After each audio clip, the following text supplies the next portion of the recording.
Bonjour et bienvenue dans l'entretien sur France 24. Notre invité aujourd'hui est Zoubida Assoul. C'est une des dirigeantes du mouvement Mouwatana, qui signifie citoyenneté en arabe. Elle est aussi présidente de l'Union pour le changement et le progrès en Algérie.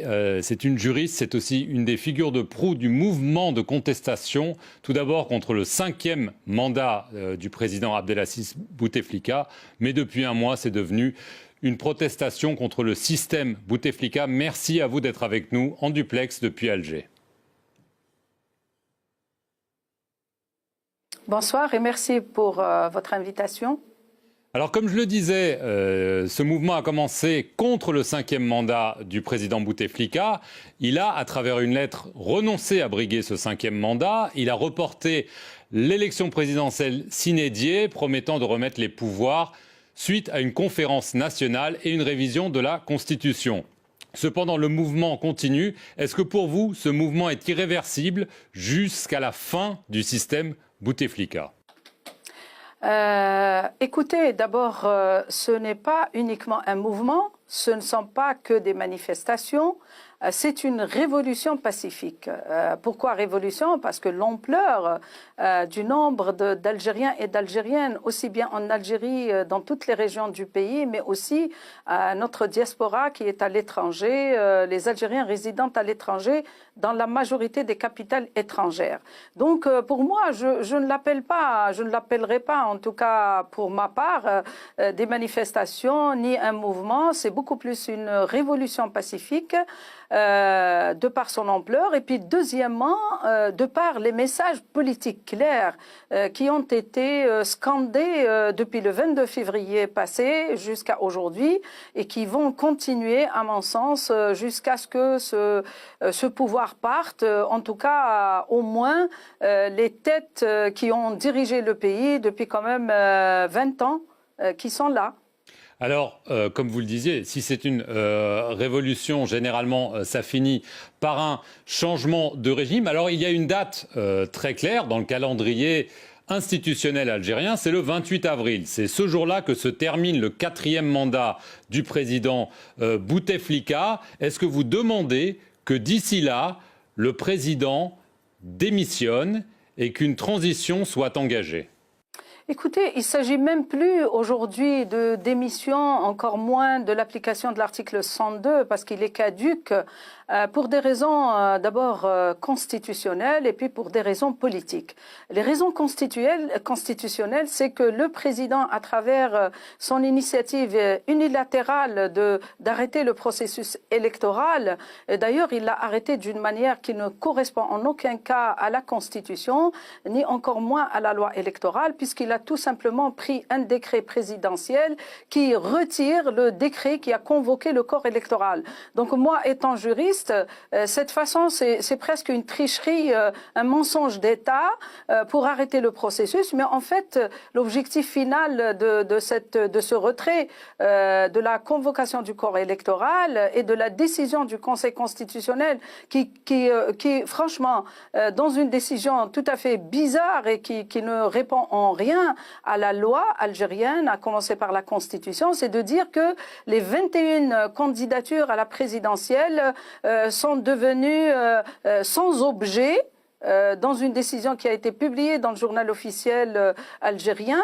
Et donc, à partir de là, le président a mis l'État algérien, l'Algérie, dans une situation d'anticonstitutionnalité, puisqu'il n'y a pas dans les dispositions constitutionnelles ce qu'on appelle arrêter le processus électoral ou différer le processus électoral, ça sur le plan du droit. Maintenant, sur le plan politique, c'est que quel que soit X, les Algériens, les millions d'Algériens dont les chiffres varient entre 15 et 25 millions, qui sont dans la rue depuis le 22 février, qui sont déterminés à ne pas arrêter jusqu'à ce que le pouvoir parte, c'est qu'il y a aujourd'hui une volonté populaire, un référendum en direct qui dit « je ne veux plus de ce pouvoir, je ne veux plus de ce système de gouvernance ». Parce qu'en effet, nous avons un problème de gouvernance en Algérie, mais aussi les les millions d'Algériens demandent une rupture et aller vers réellement la construction d'un État de droit, d'un État des institutions, d'un État des libertés. Les Algériens, à travers les manifestations, ont retrouvé leur citoyenneté d'abord, ont retrouvé l'espace public qui leur a été interdit pendant quand même plus de 20 ans et ont retrouvé le débat politique dans tous les espaces, dans les universités, dans les lycées, chez les artistes, chez les médecins, chez les syndicalistes.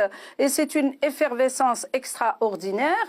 Donc aujourd'hui, nous avons une volonté populaire, nous avons un pouvoir, le mandat du président expirera au 28 avril prochain, donc il va falloir qu'il parte, lui, tout son gouvernement, toute son équipe, tous les gens qui ont dirigé le pays pendant ces 20 dernières années et qu'ils passent la main à une direction, qu'elle soit collégiale ou individuelle, de gens dans lesquels le peuple algérien se reconnaît à travers leur probité, leur moralité, leur détermination et leur patriotisme pour mettre fin à ce système de gouvernance. Et si le 28 avril, il n'y a pas de départ, on se retrouve dans une espèce de vide constitutionnel, qu'est-ce que proposent les citoyens? Vous, l'opposition, qu'est-ce que vous proposez? Une sorte de comité des sages qui guiderait la transition à partir de cette date-là, quelle que soit la décision du président Bouteflika et de son entourage?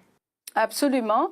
De toutes les manières, le président ne peut pas rester au-delà du 28 parce que déjà, il a mis le pays dans l'anticonstitutionnalité. En plus, vous savez bien, le gouvernement qui était là, le gouvernement de M.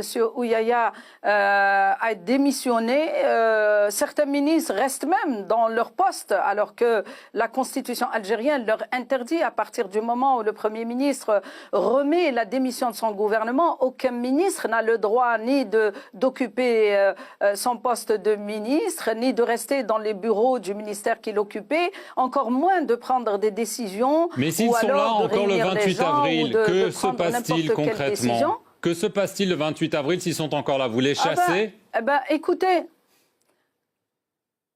le peuple est déterminé à ne plus les reconnaître. De toutes les manières, au-delà du 28, ils seront dans une situation illégale, illégitime aussi, parce qu'il y a l'illégalité constitutionnelle, mais il y a aussi l'illégitimité populaire. Et là, vraiment, s'ils s'entêtent encore à rester, malgré la volonté populaire algérienne, c'est que vraiment, ils ne veulent pas du bien pour ce pays. Ils risquent d'emmener le pays vers des dérives qui seront pas vraiment dans l'intérêt de n'importe qui, ni d'eux-mêmes, ni de l'Algérie, encore moins de toute la région.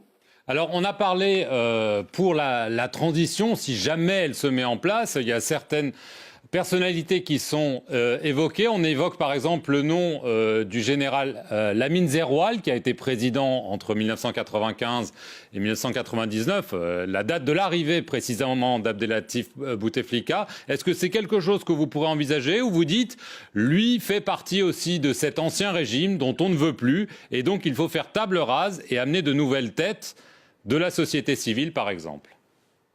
D'abord, je rectifie, si vous le permettez, c'est pas le général Lamine Zeroual, c'est l'ancien président de la République, Lamine Zeroual. D'abord, c'est vrai que dans plusieurs régions du pays, et même la capitale, pendant les 2 dernières semaines des manifestations, on a vu, moi, comme je participe à toutes les manifestations, on a vu des gens scander son nom, apporter même son portrait et de proposer que M. Zeroual puisse prendre la direction de la transition pour aller vraiment vers une transition apaisée. Pourquoi? Parce que c'est une personnalité d'abord qui est très appréciée par la grande majorité, pour ne pas dire l'unanimité des Algériens et toutes les tendances politiques. Deuxièmement, c'est un honnête homme qui n'a jamais été affairiste, ni lui, ni sa famille, ni ses enfants. Troisièmement, c'est un Algérien qui vit en Algérie, qui se soigne en Algérie, qui n'a jamais quitté l'Algérie et qui a toujours dit qu'il fallait passer le flambeau à la nouvelle génération.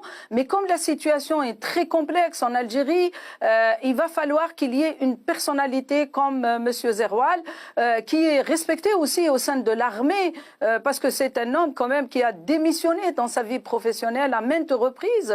Il a démissionné en tant que chef d'état-major, il a démissionné en tant qu'ambassadeur, il a enfin démissionné ou mis fin à son mandat présidentiel avant son terme parce qu'il n'était pas d'accord sur certaines décisions politiques qui pour lui étaient antinationales et qui n'étaient pas dans l'intérêt de l'Algérie. Voilà, c'est une personnalité, effectivement.